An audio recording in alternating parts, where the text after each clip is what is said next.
Hey guys, welcome to Studylitical. कैसे हैं आप लोग? आई होप आप सबकी प्रिपरेशन बहुत ही शानदार चल रही होगी।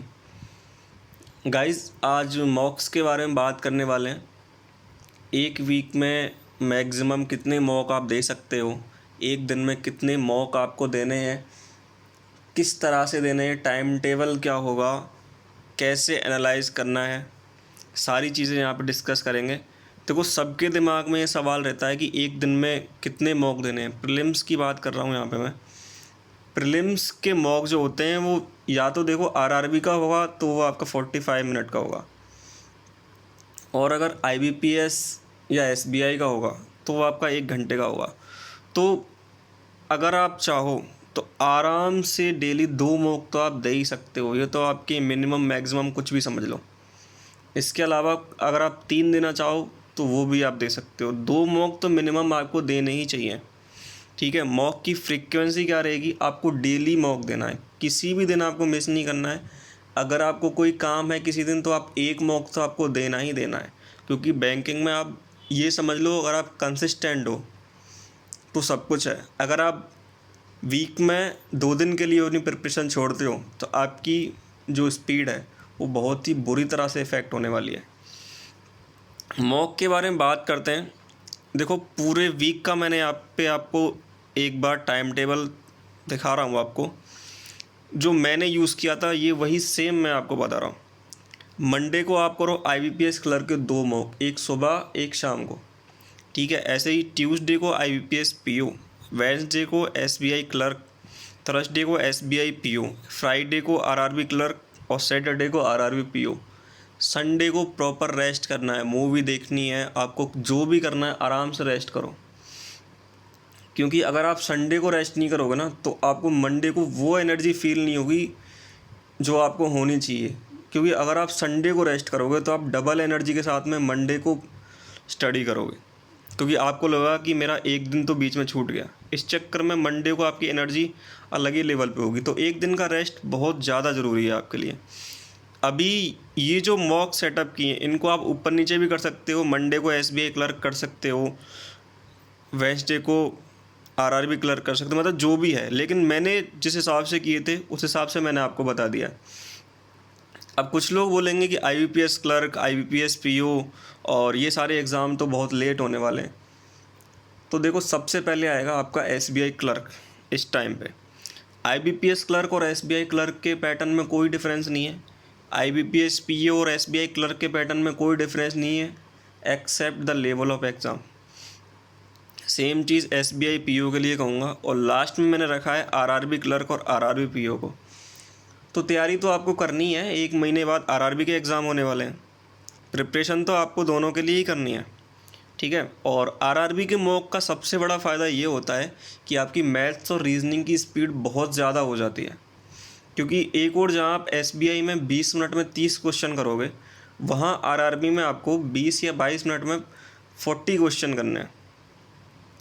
तो स्पीड तो आपकी आरआरबी के मॉक से ही आएगी। इसके अलावा क्विज़ आपको डेली देनी ही है। आप किसी भी वेबसाइट का यूज़ करो, किसी भी ऐप का यूज़ करो, क्विज़ आपको डेली देनी है। जितनी आपकी स्पीड मॉक से बढ़ेगी उतनी ज़्यादा ही आपकी स्पीड क्विज़ से बढ़ेगी। और मॉक्स का देखो ये है, अगर आप 2 मॉक्स देने में कंफर्टेबल नहीं हो, आपकी कोचिंग चल रही है, आपकी क्लासेस चल रही हैं, तो 1 मॉक दो, वरना 2 मॉक 2 घंटे तो आप आराम से निकाल सकते हो। 2 घंटे का मॉक और आधा घंटा या 45 मिनट उसके एनालिसिस के लिए। क्योंकि अगर आप डेली मॉक दोगे ना तो आपको एनालिसिस करने के लिए ज़्यादा कुछ बचेगा नहीं। अगर आपके मार्क्स आने लग गए एक बार, मान लो आरआरबी क्लर्क में आपके 65 या 70 मार्क्स आते हैं, तो आपको केवल 10 क्वेश्चन बचेंगे जिनको आपको देखना है कि क्यों रह गए। बाकी के जो 70 क्वेश्चन हैं उनमें बस आपको आपकी टाइम लिमिट देखनी है कि आपको वहाँ पे टाइम ज़्यादा लगा, इस चक्कर में आपके बाकी के जो 10 क्वेश्चन थे वो रह गए।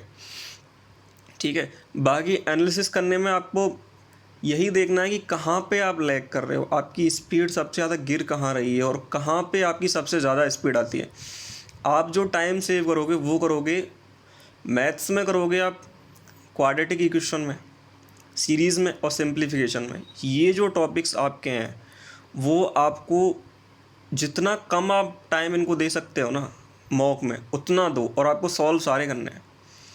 ऐसे ही रीजनिंग की बात करूँ तो इनइक्वलिटी और स्लॉग्स, ये तो आपके ये समझ लो फ्री के नंबर है। अगर आपके कंसेप्ट क्लियर हैं तो इनइक्वलिटी के 5 क्वेश्चन आदमी 1 मिनट में आराम से कर सकता है। स्लॉग्स के 5 क्वेश्चन आप 1.5-2 मिनट में आराम से कर सकते हो, कोई दिक्कत नहीं आने वाली आपको। बस आपकी स्पीड उतनी होनी चाहिए कि आप सारे क्वेश्चन अटैम्प्ट कर सको। देखो मैंने आरआरबी क्लर्क का एग्ज़ाम दिया था लास्ट ईयर। आरआरबी क्लर्क के टोटल 80 क्वेश्चंस मैंने अटैम्प्ट किए थे, उसके बाद भी मेरे पास में 12 मिनट रिमेनिंग बचे थे, उसमें मैंने पूरा पेपर एक बार दोबारा रिवाइज़ किया था। तो स्पीड का ऐसा कोई इश्यू नहीं है, अगर आप डेली मॉक दे रहे हो तो आपकी स्पीड तो डेफिनेटली आ ही जाएगी। ठीक है, आरआरबी में भी मैंने 70 के आसपास अटैम्प्ट किए थे लास्ट ईयर, 65 के आसपास मेरे मार्क्स आए थे। ठीक है, तो स्पीड तो आपकी मॉक से डेफिनेटली आ जाएगी। बाकी आप अपनी क्लासेस कंप्लीट करो, एक कोई बुक ले लो आप, मैथ्स, रीजनिंग, इंग्लिश की, तीनों की एक एक बुक ले लो।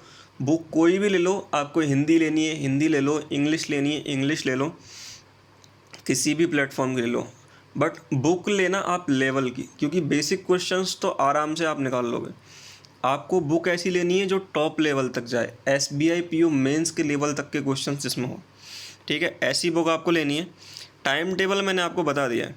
अब आप कैसे मैनेज करते हो ये मॉक्स, वो आप अपने हिसाब से देखो, आपको किस सब्जेक्ट को कितना टाइम देना है अकॉर्डिंग टू योर कंफर्टेबिलिटी। ऐसा नहीं है कि आपको इंग्लिश में मज़ा नहीं आ रहा तो इंग्लिश को आप छोड़ दोगे, मैथ्स में मज़ा आ रहा है मैथ्स को आप 3 घंटे दे रहे हो, इंग्लिश को आधा घंटा दे रहे हो। हाँ ठीक है, मैथ्स को जितना दे रहे हो उतना इंग्लिश को मत दो, लेकिन टाइम तो आपको सारे सब्जेक्ट्स के लिए ही देना पड़ेगा। ठीक है, और सबसे बड़ी चीज़, सोशल मीडिया का यूज़ जितना हो सके अवॉइड करने का ट्राई करो। ये सारी चीज़ें क्या है, टाइम वेस्टर होती हैं। मैंने प्रिपरेशन करते टाइम ये सारी चीज़ें मेरी बंद थी एक्सेप्ट व्हाट्सएप के। तो मैं सजेस्ट करूँगा जितना हो सके आप अवॉइड करो, आप यूज़ करो, संडे को यूज़ करो, कोई दिक्कत नहीं है। बाकी के 6 दिन तो आप अवॉइड कर ही सकते हो। कोई भी इंपॉर्टेंट मैसेज होगा तो आप संडे को चेक करके रिप्लाई कर सकते हो। ठीक है, तो आज की वीडियो में बस मॉक के बारे में मुझे बात करनी थी। अगर कोई भी क्वेरी आपकी हो आप मुझे कमेंट बॉक्स में बता दें। स्टडीलिटिकल के नाम से मेरा टेलीग्राम है, वहाँ पे आप मुझे मैसेज कर सकते हो। इसके अलावा मॉक्स के रिगार्डिंग कहाँ से मॉक करना है, कैसे करना है, कोई भी क्वेरी आपकी हो, कोई भी क्वेश्चंस हो, किसी भी क्वेश्चन में डाउट हो, मुझे टेलीग्राम पे मैसेज कर देना। और वीडियो को लाइक ज़रूर करना, वीडियो को शेयर करें, जिससे कि जितने भी हमारे और भी लोग हैं वो हमारे साथ जुड़ पाएँ। एग्ज़ाम देखो बस इतना सा फ़र्क है, मैंने 1 साल पहले क्लियर किया, आपको इस साल में क्लियर करने हैं, बट क्लियर आपको ज़रूर करना है सारे एग्ज़ाम। ठीक है, तो वीडियो को शेयर आप ज़रूर करें जिससे कि इसकी रीच मैक्सिमाइज हो पाए थोड़ी, और चैनल को सब्सक्राइब आपको करना है, क्योंकि इसके RBI असिस्टेंट के एग्ज़ाम्स के बाद में कुछ पज़ल्स की सीरीज़ हम यहाँ पे करेंगे, जैसा कि मैंने आपको लास्ट वीडियो में बताया था। तो चैनल को सब्सक्राइब ज़रूर करें जिससे कि आपको नोटिफिकेशन मिल जाए। Thank you.